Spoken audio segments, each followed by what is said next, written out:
Let's talk motivation and productivity for knitters.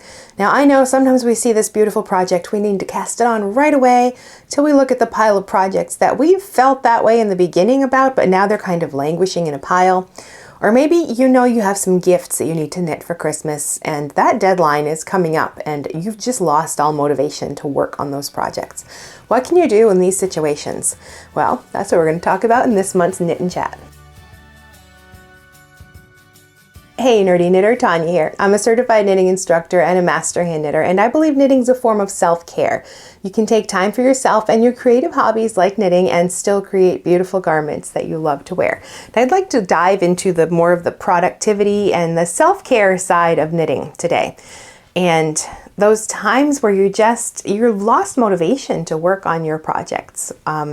And of course, it's a hobby and it should be fun, but sometimes you just have to get things done and push through, even if it is a hobby and it's supposed to be fun. And one tip there, don't turn your hobby into your business. Don't start selling things or working as a teacher or designer, because that's going to change how you feel about your hobby. But that's a whole different story. Now, the idea for this video came about when I was reading a productivity book, because I do work from home for myself and sometimes I need to motivate myself to do my work.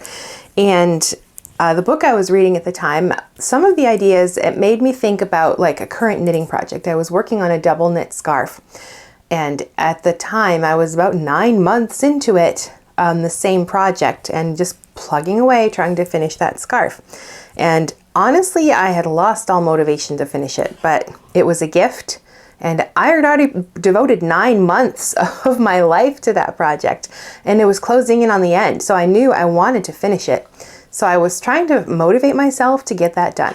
So that's where the idea for this video came from. Now I know there are probably times when you feel the same. You've lost motivation for a project and you're not quite sure what to do about it, how to get that motivation back. So I asked you about your ideas and your opinions and the things you do to motivate yourself to finish projects. And we have a ton of comments to share. And of course, I can't share them all. I wish I could. There were so many good ones, but I pulled out quite a few and we're gonna look at those and comment on those. And then if you wanna look at the rest of them, I'll put a link to that conversation so you can go see the other comments that were left as well. But I did want to sort of have a disclaimer here and say, you know, like knitting is a hobby. It should bring you enjoyment. I'm not discounting that, but there are times where you probably need to get something done and you don't want to do it. And that can happen even with your hobby, even with something that's supposed to be fun. Like for example, I start to feel stressed when I see I've got a lot of projects on the needles and they're kind of piling up. I don't want to cast on anything new until I've sort of cleaned things up a little bit. And we all sort of have that point where we can start to feel that way. You might just be a one project at a time person. Maybe you have a couple projects. Maybe you just cast on whenever you feel like casting on something new and you have piles of projects and it doesn't bother you. Totally fine. Do your thing. But for most people, at some point, you sort of start to feel a little stressed about a number of projects that you have going on.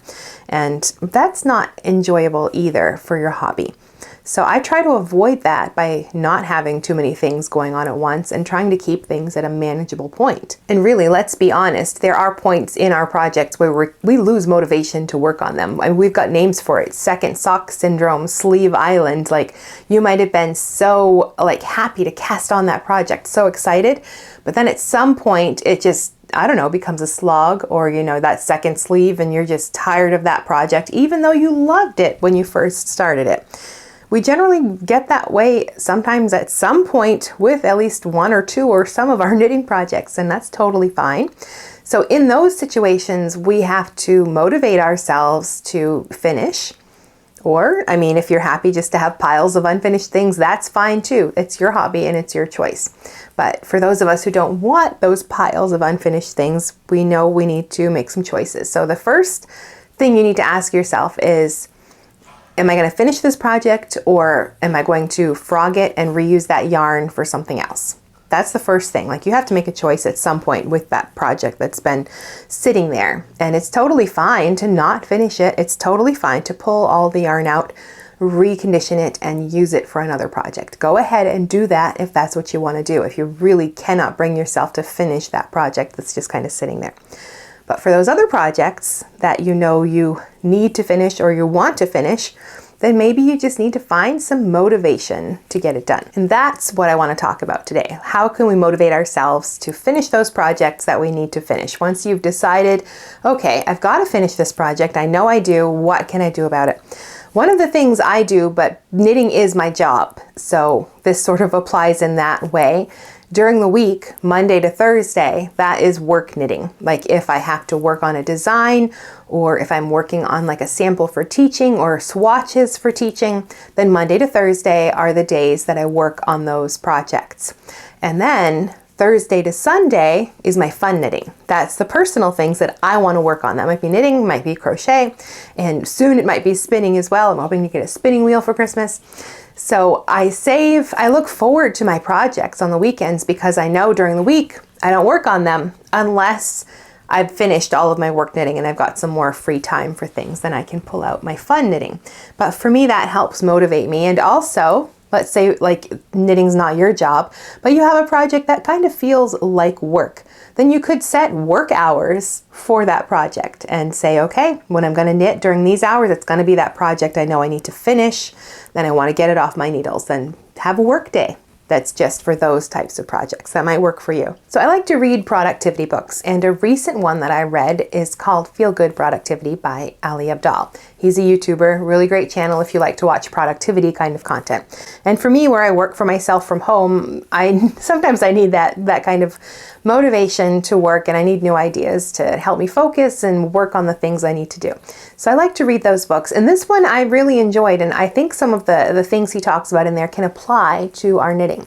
One of the things he asks himself when he's doing sort of like basic administrative tasks, that you've got to do, that's got to be done. Sometimes our knitting can feel like that. The question he asks himself is, what would make this fun? And I loved that question, and I actually apply that now to my work. I've got it written on a piece of scrap paper by my computer, so I can ask myself when I'm working on something that I'm just not looking forward to, what would make this fun? And I think we can do the same for our knitting. And some of the comments that you left, I feel like they fit into this category. Like Marlette, she says, listen to a good audiobook. Great tip. I love that. Netflix, whatever you like to do that is fun for you, then do that while you're working on your knitting. And then this comment from Midnight Knitter. This is a fabulous idea. I have a couple of projects that are around and I'm not motivated. I have brought them downstairs, numbered them, and put them in a basket. Every day I pull a number from a zipper bag and work randomly for 30 minutes on that project. I just think that is so fun. That's like turning your knitting into a game.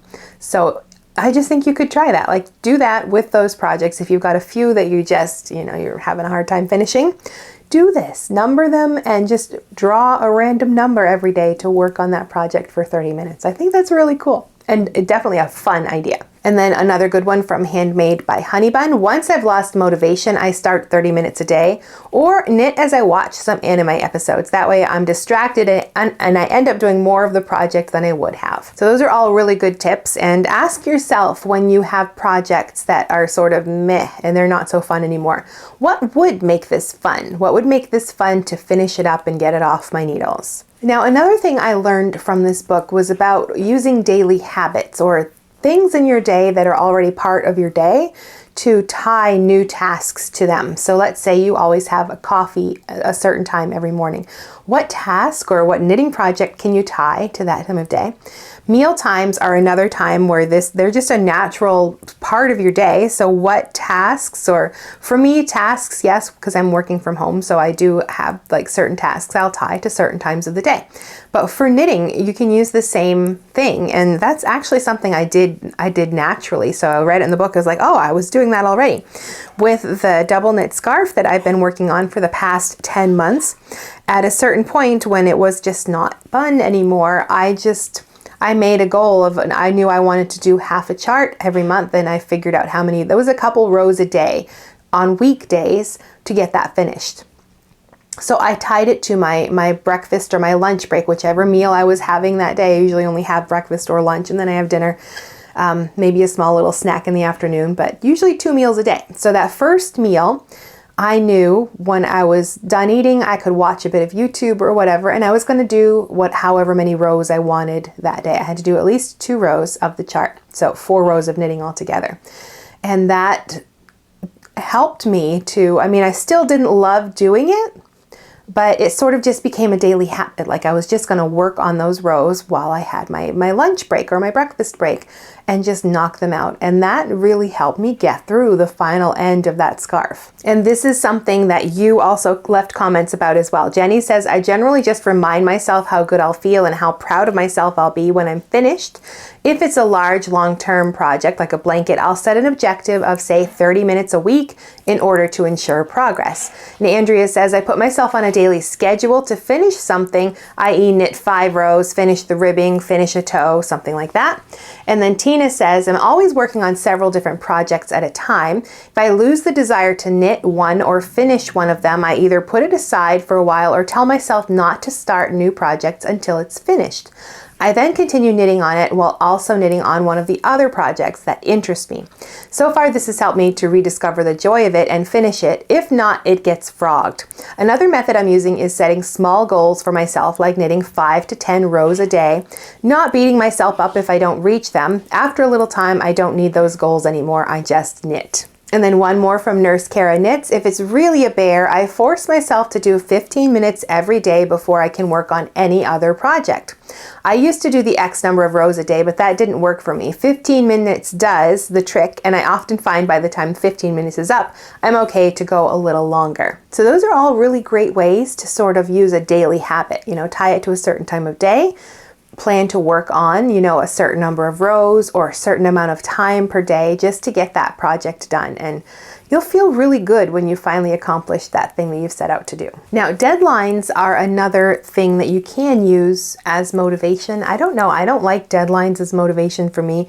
I know I have them sometimes, like especially with design work, there's always deadlines and schedules, and I'm one of those people who tries to get things done super early, so I'm way ahead of schedule because the deadline stresses me out. But if having a deadline motivates you to finish something, then set some deadlines for yourself. And we had some comments about that. The Busy Beaver Brooke says, I self-impose a deadline. Say I have a baby shower to go to in X amount of time and I want to finish a cardigan to wear to it, then I break it down because I have somewhere I'm looking forward to taking it out. I'm generally a homebody, so events are a few ways to wear my knits besides daily wear. So that is a good idea. Like if you have an event coming up and you know you want to have that thing for that event, then you've got to get it done, of course, by that time. And then Sharon, I believe that knitting and crochet should be fun, but when a deadline is involved, it can suck the joy. I agree. For those times, I add it to my calendar. I find that when I schedule some time for it, that it often gets done more quickly. When I schedule an hour, I often work on it longer as I lose track of time. And then Joanne says, I give myself a due date 2 weeks before really needing it to be done, and I trick my brain into thinking that the closer date is really the date that it has to be done. I don't know if that makes sense. Yes, it makes sense to me. But I don't love deadlines, but I know they can work for some people. So yeah, set yourself a deadline if you know that will motivate you to get it done. Now, what does work for me is setting rewards, and I'm not the only one. There are a lot of people who have like some sort of reward system in place that they use to motivate themselves to finish. It can be as simple as like, I can cast on this new project when I finish this one. And that's part of I have rules about my knitting as well in general. Like if I'm knitting a shawl, I like to knit shawls. For me, those are like relaxing, fun knits. I don't like do gauge swatches first or anything like that. And I have lots of fun with the colors, but I limit myself most of the time.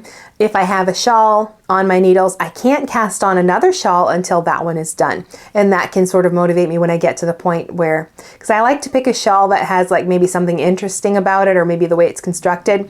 And then once I've sort of figured that out and that puzzle is solved, I kind of lose motivation to finish. So this motivates me to work on it because I know I've got another shawl that I can cast on when that one's finished. So that's sort of like that reward system. Dory says the same thing. I find a gorgeous pattern that I'm dying to cast on and tell myself that I can start it immediately after I finish the current project on my needles. I even go so far as to buy the yarn and the pattern so it's ready to go. I'd even go so far as to say I'll even swatch, because sometimes that swatching can feel like a chore. So when I'm in mid-project, I will start swatching for the next project so I can get an idea. I'll know right away, like, what needles I want to use. So when I'm ready to cast on, then I've got all the information I need. Then Desert Borealis says, if I have lost motivation on a project, I set a date to be done by, and then I throw myself a little party, including favorite movie, treats, and a new cast on that I am looking forward to. I love that idea. Turn it into a celebration. Like when you've finished a big project, it's worth celebrating. She also says, I will dedicate an hour first thing in the day to work on the less motivating project. When I do the less motivating project first, then I don't have the looming dread of I should be working on it hanging on me the rest of the day. That's also a really good idea. Jessica says, I'm also a pretty monogamous knitter, one home project, one on the go project if the main project is too big to cart around. What works for me is ordering the yarn for the next project when I start getting antsy with my current work in progress and putting it where I can see it. The excitement for the next project keeps me motivated. Yes, I like rewards. I think that's a good way to motivate yourself. And Robbie says, I only allow myself one sweater and one accessory on the needles at any time.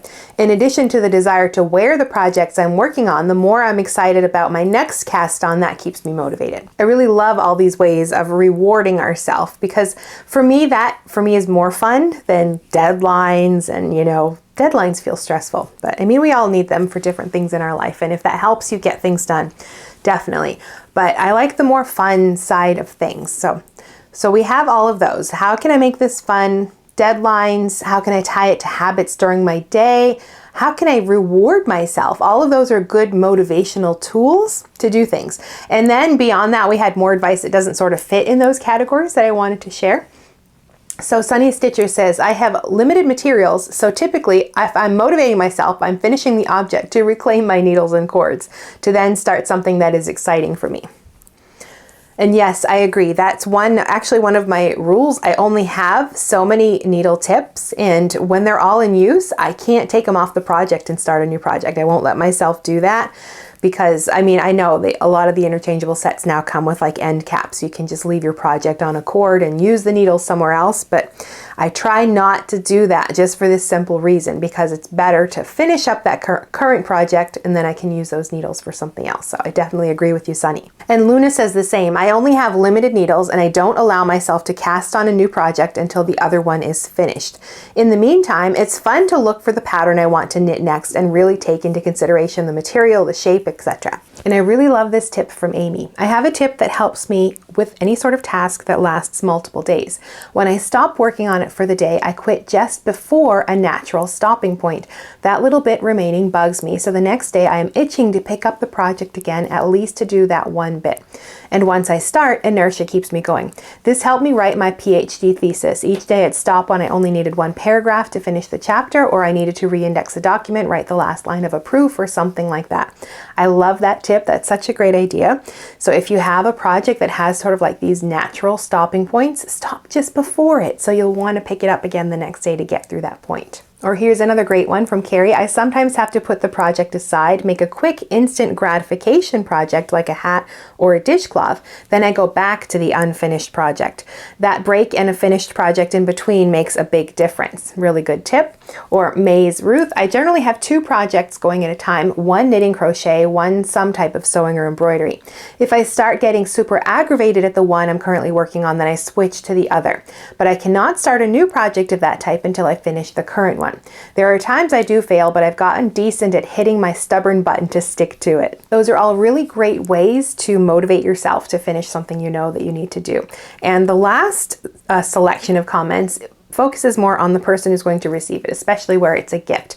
The joy of the recipient. If you think about them as you're working on the project, then that can be motivating to help you finish it. Sue says, what motivates me to finish a project is really wanting the new cast on. Sometimes I allow myself to cast on, maybe do a few rounds rows just to erase the frustration of not being there yet.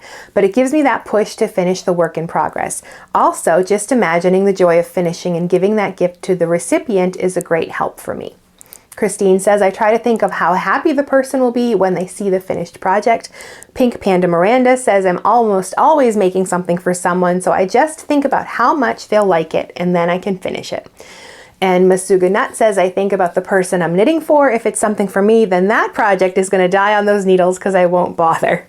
And Antisocial Auntie says, instead of thinking about how I'm bored with the project, I force myself to think of positive memories of the person I'm knitting it for. Next thing I know, several rows are done. Now, I love these comments because, I mean, it's almost Christmas, and if you're working on Christmas knits, then this can be a good way to get motivated to finish them, is thinking about the person that's for and the happy memories that you've created with them. And I hope you found some value in the advice that everybody shared. I know that I did. There's some really great tips in here that I'm probably going to start using when I need some extra motivation. And if you have some tips or advice, be sure to leave a comment and share them with us, and go check out the comments because you always have so many great things to say, and I love sharing what you have to say. And of course, I'm going to link to that original thread where we talked about motivation, and you'll find even more tips and advice there. We didn't have time to share absolutely everything, so if you want to see all of those, you'll find a link down below. And I have a very similar video where I talk about my rules for knitting, like the sort of rules I set for myself. So also for the same reason, so I don't get overwhelmed by all of the possible projects I could have on my needles. So I'm going to link to that video, and I'll see you in the next video.